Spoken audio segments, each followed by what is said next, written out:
Pernyataan terbuka Alifur Rahman yang ogah meminta maaf usai menghembuskan isu Prabowo Subianto menampar wakil menteri membuat pendukung bakal calon presiden Gerindra itu berang.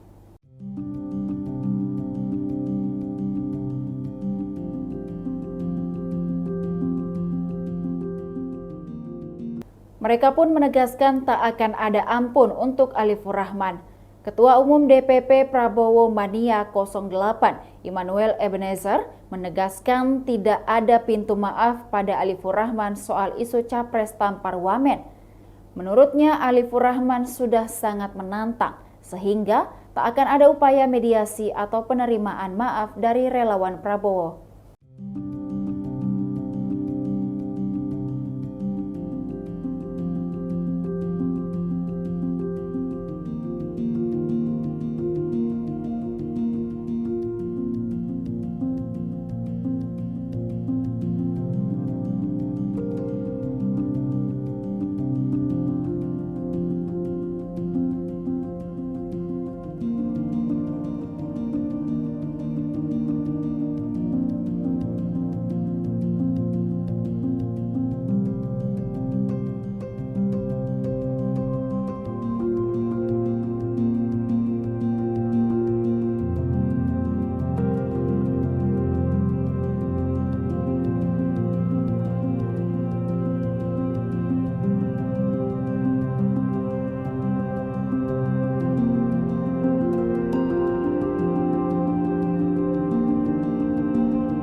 Demikian Tribun Hot News kali ini, saksikan berita lainnya hanya di kanal YouTube dan Facebook Tribun Timur.